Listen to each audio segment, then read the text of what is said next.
At the age of 16, you can ride a motorcycle. Motorcycles are fun, exciting, and a whole new world of independence can be yours with cheap, fast transport. As you get older, you can ride more powerful bikes with greater acceleration and the ability to travel long distances with no strain to machine or rider. But the motorcycle only has two wheels, and this brings very real dangers to the rider. In today's traffic conditions, you must be in complete control of the machine and properly dressed so that you can stay out of trouble and prevent injury to yourself and to others. This is Mike. Today he's going to buy his first motorbike. He knows the type he wants, and being a sensible chap, he's going to a reputable dealer who he knows will have a good selection of suitable machines and be able to give him expert advice.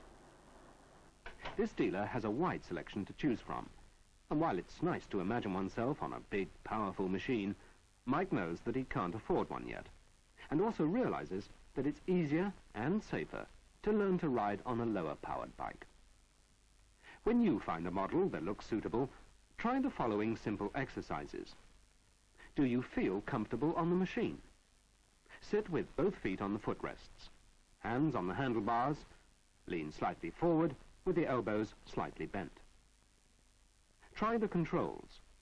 Throttle, clutch. Look ahead. Are you really comfortable? You might have to maintain that position for a long time. You must remember that there is a skill in controlling a bike which you'll practice and learn later. What you must decide now is, can you handle the machine? Good morning, sir. Can I help you? Yeah, I'd like to buy a bike. I'm interested in this one. Can I try it? Yes, certainly. Shall I take it off the stand and you can see how it feels?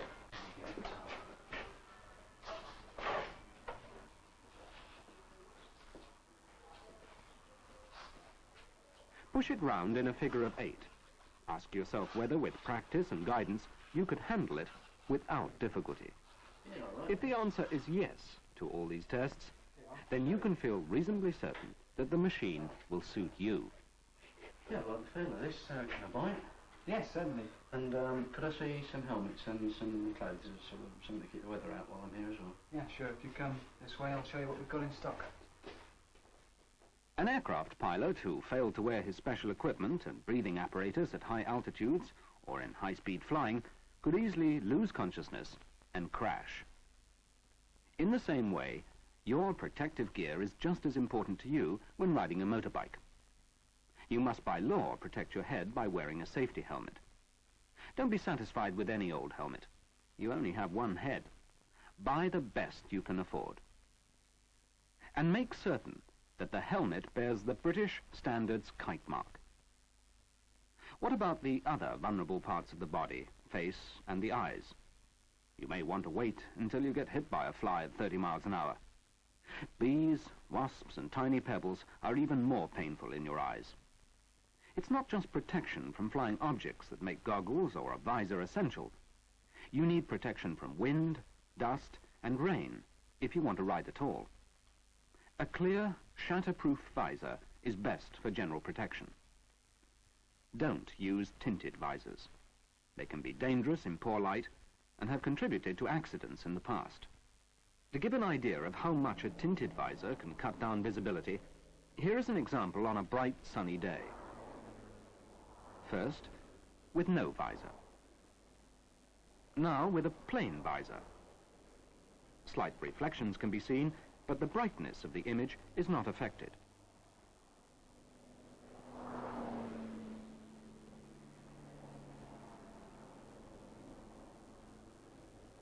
When the tinted visor is lowered, the light reaching the eyes is cut down considerably.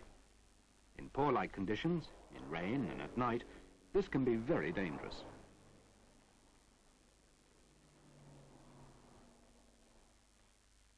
Goggles and visors vary enormously in quality and price, but always buy the best you can afford.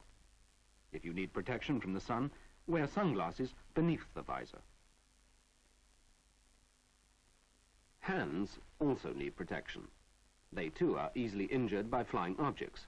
And of course, If you are unfortunate enough to fall off the bike, your hands will probably be the first part of you to slide on the ground. Leather or hard-wearing material is essential for protection. In addition, wear gloves which are white or brightly colored so that they can be seen. Your feet, too, must be well protected. Hard-wearing boots are the answer. If you have to use your feet to get out of trouble on a bike, you could be very badly injured if you wear sandals or plimsolls, which offer no protection to the feet. Body protection is also important. Even in warm weather, it can feel cold at speed. Buy a suit which is big enough to wear warm clothes underneath, with zip and stud fastenings all the way up to the neck, and no loose ends to flap in the wind.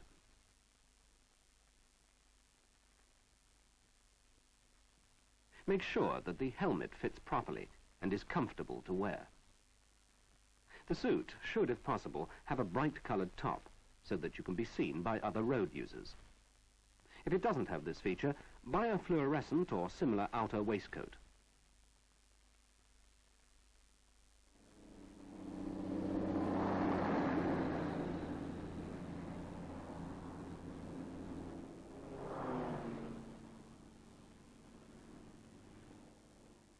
When you buy the bike, you'll be told by the dealer what the controls are. But with the machine at home, use the owner's manual to check that you really know all the parts that control its operation. First, the ignition switch. On this model, it's on the front of the bike near the speedometer. Put the key in the switch and turn it on and off carefully. The key should turn without too much force. Find the fuel tap. This is usually close to and beneath the fuel tank. There are 3 positions: off, on, reserve. There's no fuel gauge, so if while traveling you run out of petrol, turn the tap to reserve to get you to the nearest service station. Locate the choke with the aid of the handbook and practice closing and opening it. You'll usually have to use the choke when starting a cold engine and close it again when the engine has warmed up. You'll need to operate the choke from the saddle, so make sure that you can find it from that position and move it without difficulty. It's essential to know how to stop the machine correctly. The art of braking is much more than where the controls are located. On this machine, the front brake is controlled by a lever on the right handlebar. The rear brake is controlled by a foot pedal on the right-hand side. Practice to get the feel of the brakes. Wheel the machine upright and in a straight line. Apply steady pressure to the front brake lever until the machine stops. Do this every few yards as you walk along. Now repeat the exercise, but much faster, and pull the brake on sharply. The wheel will stop suddenly.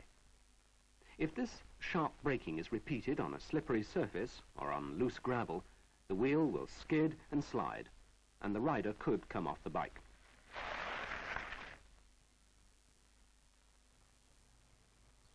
Hello, Mike. Hello, John. Your new bike come then? Yeah, it came this morning. What do you think? Smart. It's all right, doesn't it? Super. Have you tried it yet? No, not yet. Could you just give us a push down the drive? Just so I can try the... When practicing with the rear brake, a friend is necessary to push the bike. Switch on the ignition.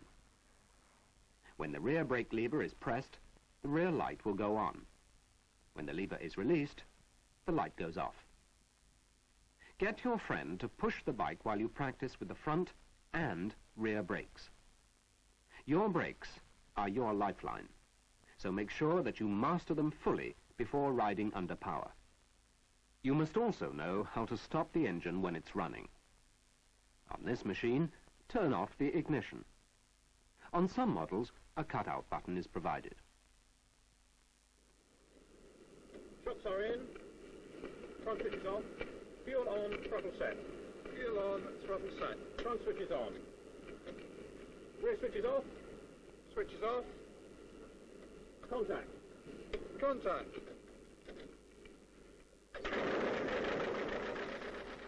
In the early days of flying, a plane's propeller had to be turned by hand before the engine could be started.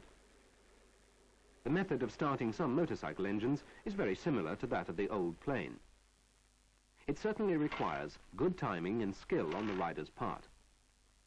The secret is to get the piston to move as fast as possible for as long as possible to help the engine's own system to take over. Don't kick out wildly at the lever, or your foot may slip off, and this can be very painful. The golden rule for good kick-starting is fast and firm, all the way home. Fast, when you kick-start quickly, it not only moves the piston fast, but it also means that less effort is expended. Firm, make sure the instep of your foot is firmly on the lever before you begin the stroke. All the way home, this means that the starting lever should go all the way through its movement. Try these exercises with the ignition on. Turn the fuel on.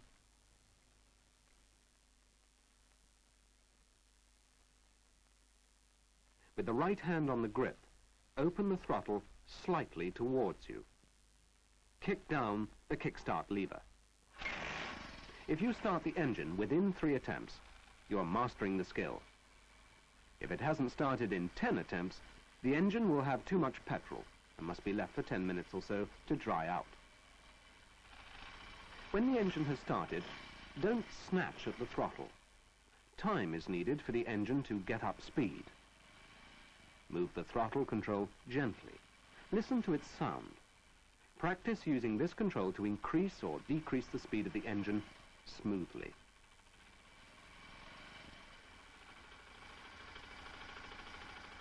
The time has come to try riding the bike, with engine running and dressed in full riding gear on a long, smooth surface, preferably off the road. Sit with both feet on the ground and have someone experienced with you. Practice moving the clutch lever gently with the fingers. Then pull up the clutch lever.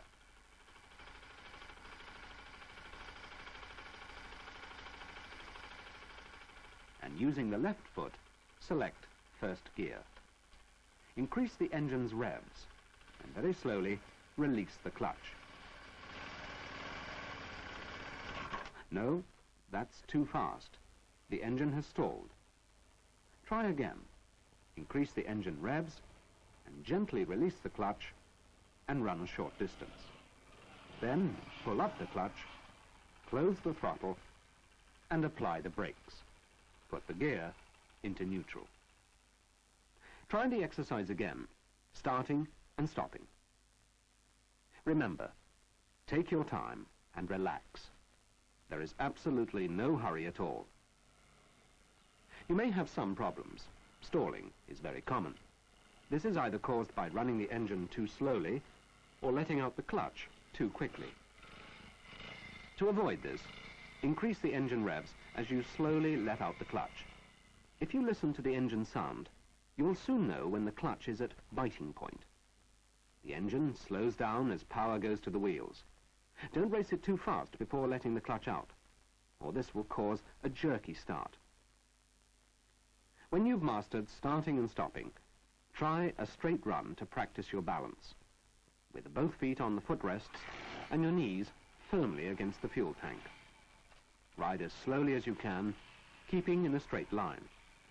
Look ahead and get someone to watch you. When stopping, use both brakes to slow down and put the left foot on the ground first. Select neutral gear, release clutch, switch off engine.